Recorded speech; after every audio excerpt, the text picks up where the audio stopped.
राम राम जी। तो मैंने कल एक शॉर्ट वीडियो में गया था दो दोस्तों की कहानी, एक जाटा का और एक बनिया का छोरा, इन दोनों की कहानी थी। तो आज इसकी लॉन्ग वीडियो है, आज मैं इसमें पूरी कहानी सुनाऊंगी आपने, ठीक है? आप पूरी सुनियो।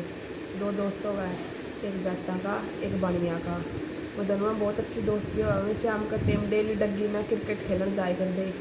और मतलब जाटा का छोरा का जो है रिश्ता, फिर उसका रिश्ता हो जाए जो बनिया का छोरा ने मेरा पटा है भाई, मेरा दोस्त का रिश्ता जो मेरा गला रवा है उसका। तो उसका नुकार है, चल एक दिन तेरी बहू ने देखा वहाँ उड़ जाकर तेरी ससुराल में, पहले ते मैं फ़ोन तो या को नहीं कर दे। तो उन्होंने बोलिया अपने नाम यार नू अच्छा हा कौन लगता, जट्टा का छोरा बोलिया। वो बनिया का नहीं बोला कि मैंने अंदर चल देखा वहाँ बोला चल ठीक है अभी। उधर में चल पड़े उसकी ससुराल की तरफ। और जट्टा का छोरा तो गांव तक बैर खड़ा गया, सीम पे खड़ा गया और वो अंदर बिक गया गांव का देखने। उसी पता लगाया बेरा पड़ा भाई कौन छोरी है, कड़ा मैंग राखी, वो मतलब उस गांव में उसी मैंग राखी है फलाना गांव में। तो उसकी बेरा पट गया भाई हाँ यार छोरी है जिसे मेरा दोस्त का मैंग राखी है। और वो बहुत ज़्यादा खूबसूरत हुआ, बहुत ज़्यादा खूबसूरत, बहुत ज़्यादा सुंदर हुआ वह छोरी। और वो उसका बनिया का बेईमान है जय, उसका नु है भाई देख, मतलब इसका मेरा दोस्त कैसे छैल बहू है कि उसका मतलब जलन सी फील होने लग जाए है। वो तो मैं बहुत अच्छे दोस्त हो है, लेकिन इसका नहीं जलन सी फील हो जाए भाई इसका इतनी छैल बहू कुक रहेगी जट्टा का छोरा का। तो उसका दोस्त या का उसका दोस्त मिला देखा है मेरी बहू ने, हाँ देखने का किसी थी नहीं तो क्या नहीं छैल की सुतरी थी कर तेरे घर के अंदर रैंद काट दी सी बुंडी काली, मतलब जो मनु जितनी बुराई की रख रहा नहीं उतनी बुराई कर रही वैसी बुंडी है जमा काली है भाई। तो तारे घर कहना जमा रैंद काट दी छैल छोरा तो सुतरा देखने जोगा इतना तकड़ा तारा घर बार कड़ा ब्याह दिया तो कड़ा मतलब ब्याह करेगी तरह इस टाइप तरह मतलब गणी बुराई कर दी इसकी। वो छोरा का तो मतलब मन बैठ गया भाई मेरे घर कहने मेरा नाश कर दिया, बुंडी जगह मेरी रिश्ता कर दिया इस टाइप का। तो फिर जबैन दे रखी थी और पहले लोग के जबैन देख के वो है तो रिश्ता तो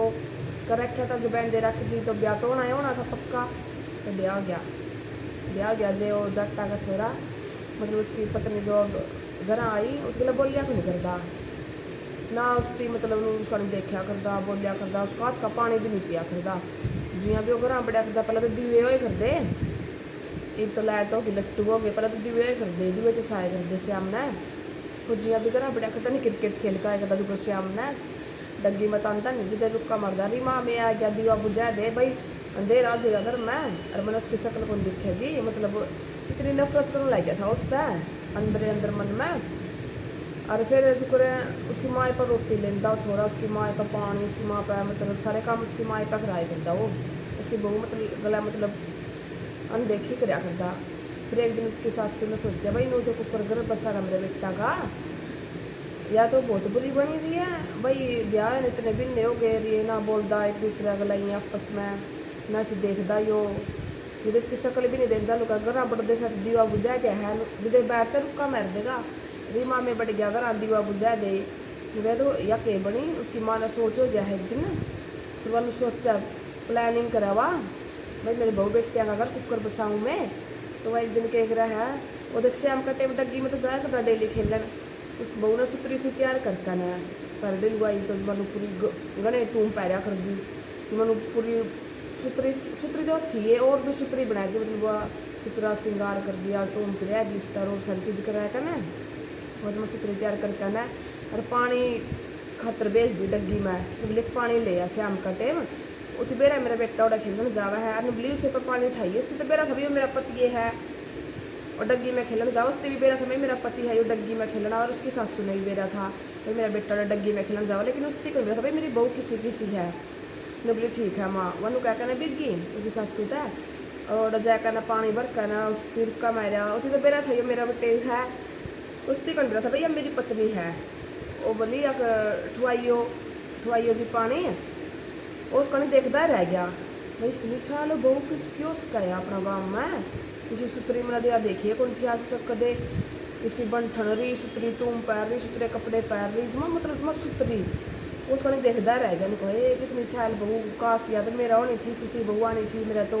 मेरे घर कहना रैंद कैट दी, मतलब उन्होंने सोचने लग गया सीसी बात लग गया फिर ना। फिर दुआ था फिर बोली ठुआइयो जी, फिर उसकी मटका उसने ठुआ दिया और वो मटका ठुआने लग गया जब उसकी मतलब उसकी पसंद आएगी उसकी तो मेरा था या मेरा पति है उसकी और उसकी वो पसंद आएगी तो सोचा है कोई और है मतलब लुगाई है उसने बोले मेरी पत्नी उसकी नहीं उसने नहीं गिफ्ट में मतलब भाई मेरे अगले मित्रता कर ले तो अंगूठी दे दी आपकी और उसने तो ले ली क्योंकि उसे का पति है वो उसका पति पे तो ले ली इसकी अंगूठी और लेकर वो अंगूठी घर आएगी हीरा की अंगूठी दे दी इसका और वह घर आएगी उनकी सास की तब बताने लगी भाई बता तो नूनू अंगूठी दे इसकी और बेटा पानी उठवा दिया फिर मैं चल ठीक है फिर श्याम ने फिर आया उसकी तो वो सोचा भाई मेरी तो बहू बुढ़ी है गरा बढ़न तो पहला मारी मैं आ गया दीवा बुझा दे मर गया रुका उसकी माँ ने तो बुझा दिया दीवा फिर उस दिन उसकी माँ को नहीं गई रोटी देने उसकी माँ ने वाई भेज दी रोटी देने वह को थाली लेकर गई नहीं रोटी की तो वह अंगूठी थी और वह दर का न थाली और इस तरह मुड़न लग गई इसका हाथ में अंगूठी दी घिसती है वह चमक गई मतलब हीरा की जो थी ये वो मिला रुकिए मिले अंगूठी तरह ला कुकर आई इन्हें बोलिया क्या तो आज मेरे तो डग्गी में दे है तो बोलिया तो कौन है वो तो सोचा भाई वहाँ लुगाई मतलब बैठा कुकर हैगी वो बोलिया तो कौन है ने बोली जी मैं तो आपकी पत्नी हूँ ने बोलिया मेरी पत्नी तो ने बोलिया और ने बोलिया अरे माँ तो सही है बैज करने दीवा अपना अगला तो धोखा हो गया उसकी माँ ने तो बैज कर दीवा तो साया वो पीछे आने गया भाई वो इतनी सुतरी थी वाह यार मेरा लोग मेरा सामने खड़ी है और बोलिया तो मेरी पत्नी है ने बोली और फिर उसकी माँ ने बोली और यार तेरी पत्नी है ने बोलिया यार इतनी अच्छा है नुका और नुका फिर तो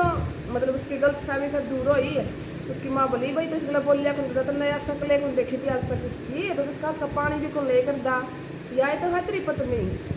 नुका यार मेरी पत्नी है मतलब वो इतना खुश भी हो यार उसकी चंबा भी आया भाई मेरा दोस्त ने मित्र देख झूठ बोल ली भाई तेरी बहू तो बूढ़ी है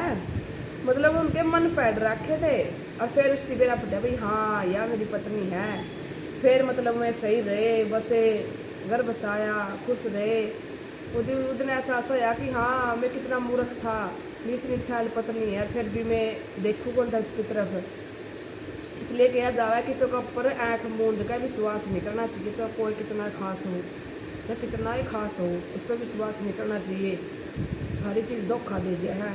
उनकी दोस्ती इतनी अच्छी थी देखो फिर भी उसका दोस्त ने उसका धोखा दे दिया उनके दोनों पति पत्नी आगे मन पैद रखे थे उनका घर को नहीं बसा था देखो उसकी माँ ने एक प्लान कराया और उनके मन मिलाए जब जाकर उसकी अपनी पत्नी अपना ली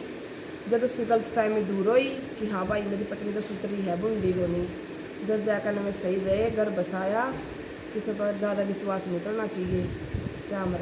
कैसी लगी स्टोरी कमेंट करके ज़रूर बताइए और भी बहुत सारी स्टोरी है मेरी दादी माँ तो बचपन में बहुत सुनाई कर दी अगर आपने यह स्टोरी पसंद आवे नहीं और अगर आप भी और भी सुनना चाहो तो कमेंट कर दियो कि भाई हाँ और भी सुनना चाहो आपका स्टोरी तो मैं ज़रूर सुनाऊँगी